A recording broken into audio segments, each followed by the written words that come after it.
കടിവയുടെ കാര്യത്തിൽ ഇതാ നമ്മൾ അതിന് വെയിറ്റ് ചെയ്ത് അങ്ങ് നിൽക്കണം. ഒരു 3-4 ദിവസം അതിന്റെ അത് പോകുന്ന, അല്ലെങ്കിൽ പഗ്മാർക്ക് അവിടെ വന്നിട്ടുണ്ടോ, അത് ഫ്രഷ് ആണോ, അല്ലെങ്കിൽ കില്ലിങ് എവിടെയും നടന്നിട്ടുണ്ടോ, ആ ഭാഗങ്ങളിലെല്ലാം ദിവസങ്ങളോളം വെയിറ്റ് ചെയ്തിട്ട് വേണം. ചിലപ്പോൾ 3-4 ദിവസം കാത്തിരിക്കും, അത് കഴിഞ്ഞ് മടങ്ങി വരേണ്ട വരും.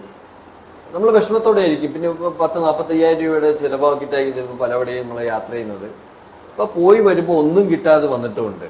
പക്ഷേ വളരെ പെട്ടെന്ന് തന്നെ ഒരു ദിവസം കാട്ടിലേക്ക് കയറുമ്പോൾ തന്നെ മുന്നിൽ വന്ന് പ്രത്യക്ഷപ്പെട്ടിട്ടുണ്ട്. അങ്ങനെ കുറേ നല്ല രസകരമായിട്ടുള്ള അനുഭവങ്ങളാണ് കാട് തന്നുകൊണ്ടിരിക്കുന്നത്. ഒരു കില്ലിങ് നടന്നു, അല്ലെ ഒരു കാട്ടുപോത്തിനെയാണ് കില്ലിങ് നടന്നെങ്കിൽ നമ്മൾ അവിടെ പോയി വെയിറ്റ് ചെയ്യണം.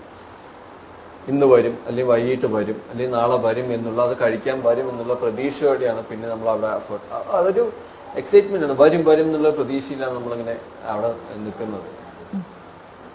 ശരി, അശ്വതി, എന്താണ് ഒരു സ്വപ്നം, അല്ലെങ്കിൽ യാത്രകൾ ഒരുപാട് ഇഷ്ടപ്പെടുന്ന ആളാണല്ലോ, ഏറ്റവും ആഗ്രഹിക്കുന്ന ഒരു യാത്ര, അല്ലെങ്കിൽ ഉടനെ നടക്കണമെന്ന് ആഗ്രഹിക്കുന്ന കാര്യം എന്താണ്?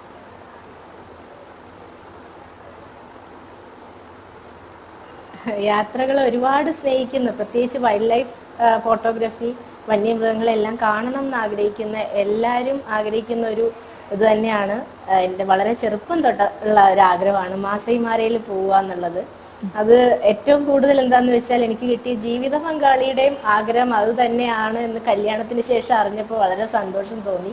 കാരണം പോകാൻ റെഡി ആയിട്ട് ഒരാൾ കൂടെ ഉള്ളപ്പോൾ എത്രയും വേഗം പോവുക എന്നുള്ളതാണ്. കാരണം എല്ലാവരും ജീവിതത്തിൽ ഒരിക്കലെങ്കിലും കണ്ടിരിക്കേണ്ട ഒരു കാടാണ് മാസൈ മാര. വന്യജീവികളെയും കാടിനെയും സ്നേഹിക്കുന്ന എല്ലാവർക്കും നല്ലൊരു അനുഭവം തരുന്ന കാടായിരിക്കും മാസൈ മാര.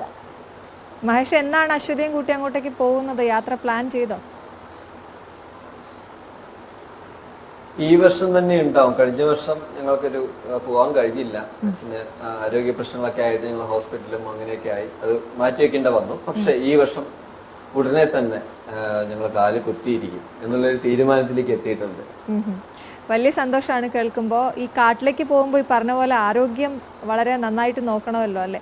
ഇപ്പോൾ ഒറ്റയ്ക്ക് പോകുമ്പോൾ, നിങ്ങൾ രണ്ടുപേരും പോകുമ്പോൾ അങ്ങോട്ടും ഇങ്ങോട്ടും പരിചരിക്കാമെന്ന് വിചാരിക്കാം, പക്ഷേ അല്ലെ, അതിനെക്കുറിച്ചൊന്ന് പറയാമോ? എങ്ങനെയാണ് ഫിറ്റായിട്ടിരിക്കുന്ന ഒരാൾക്കല്ലേ അത്തരത്തിൽ യാത്ര പോകാനും കാട് കയറാനും ഒക്കെ പറ്റുള്ളൂ? അതെ, നമ്മൾ അത്യാവശ്യം വേണ്ട എല്ലാ സാധനങ്ങളും കരുതിയിട്ട്, മെഡിക്കലാണെങ്കിലും അല്ലെങ്കിൽ അതിനു മുമ്പ് ആരോഗ്യ പ്രശ്നങ്ങൾ ഉണ്ടെങ്കിൽ യാത്ര മാറ്റി വെക്കുന്നതാണ് ഏറ്റവും നല്ലത്. കാരണം നമ്മൾ പോകുന്ന സ്ഥലങ്ങളിലൊന്നും നല്ലൊരു ഹോസ്പിറ്റൽ ഉണ്ടാവണമെന്നില്ല. ഇന്ത്യയിലാണെങ്കിലും അറിയാലോ, മിക്ക കാടുകളിലും ഒരു ഹോസ്പിറ്റൽ സംവിധാനത്തിന് തന്നെ ചിലപ്പോൾ 6-7 മണിക്കൂറോളം ട്രാവൽ ചെയ്യേണ്ടി വരും. ആരോഗ്യ പ്രശ്നങ്ങൾ ഉള്ളവർ അത്യാവശ്യം ഹോസ്പിറ്റൽ സൗകര്യം ഉള്ള കാടുകളിൽ, അടുത്തുള്ള കാടുകളിൽ പോകുന്നതായിരിക്കും നല്ലത്.